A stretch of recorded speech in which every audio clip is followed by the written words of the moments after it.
Spirituality বা আধ্যাত্মিকতার ইতিহাস বলছে যে আমাদের এই জগৎ ব্রহ্মাণ্ডে যে কোনো কিছু কার্য সম্পন্ন হয়ে থাকে বা সৃষ্টি স্থিতি লয় হয়ে থাকে প্রধানত আমাদের প্রধান তিনটি দেবতার মাধ্যমে, ব্রহ্মা, বিষ্ণু, মহেশ্বর।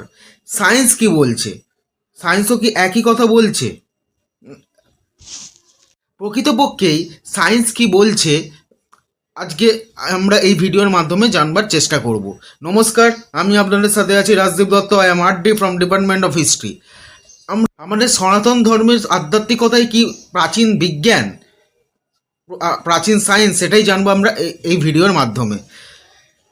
প্রথমত সায়েন্স কি বলছে? যে কোনো সায়েন্টিফিক এলিমেন্টস বা উপাদান অ্যাক্টিভেট হয়ে থাকে মূলত তিনটি শক্তির মাধ্যমে, অর্থাৎ পরমাণু। শক্তি সাপ্লাই করছে হচ্ছে পরমাণু। সায়েন্স, অ্যাকর্ডিং টু সায়েন্স আমরা যদি দেখি তাহলে সায়েন্স বলছে পারমাণবিক শক্তি যেরকম হয়, যে শক্তি, পরমাণু হচ্ছে শক্তি। যে কোনো সায়েন্টিফিক, সে ব্যাটারি হোক কি যে কোনো উপাদানই হোক, যে বিজ্ঞান বা সায়েন্টিফিক যে কোনো উপাদানই হোক না কেন, যদি আমরা দেখি যে কোনো সায়েন্টিফিক উপাদানের মূলত পরমাণবিক এই শক্তিগুলিকে মূলত তিনটি ভাগে ভাগ করা হয়েছে অ্যাকর্ডিং টু সায়েন্স।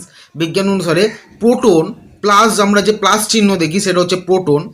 আচ্ছা, জিরো যে চিহ্নটা আমরা দেখি সার্কেল, সেটা হচ্ছে নিউট্রন, এবং মাইনাস যে চিহ্নটা দেখি সেটা হচ্ছে ইলেকট্রন।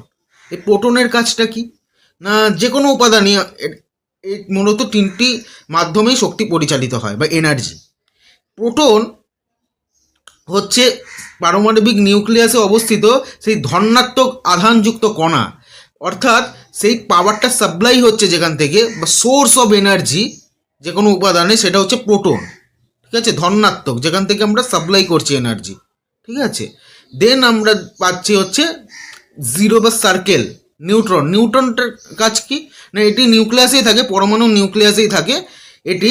না, এই নিউট্রনের কাজ হচ্ছে, এটা হচ্ছে টোটালি আধান, কোনো আধান নেই বা কোনো চার্জ নেই, চার্জবিহীন কণা, অর্থাৎ সমস্ত কিছু নিরপেক্ষ, নিউট্রাল অবস্থায় থাকে, কোনো কাজ করছে না, অ্যাবজর্ব করে নিচ্ছে বা ডিস্ট্রয় করছে সেই এনার্জিকে।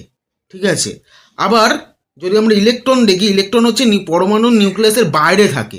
এই নিউক্লিয়াসের বাইরে যে প্রোটন মানে এই ইলেকট্রনগুলো থাকে, এদের কাজ কি না, এটা হচ্ছে ঘোরে, অর্থাৎ অ্যাক্টিভেট অবস্থায় থাকে। তাহলে এবার একটু বিচার করে দেখুন যে আমাদের এই বিশ্ব জগতে বা ব্রহ্মাণ্ডে বা স্থিতি লয়, অর্থাৎ এনার্জির সৃষ্টি হচ্ছে, স্থিতি হচ্ছে এবং লয় হচ্ছে। তাহলে তো বিজ্ঞান যেটা বলছে, আধ্যাত্মিকতাও তো সেটাই বলছে।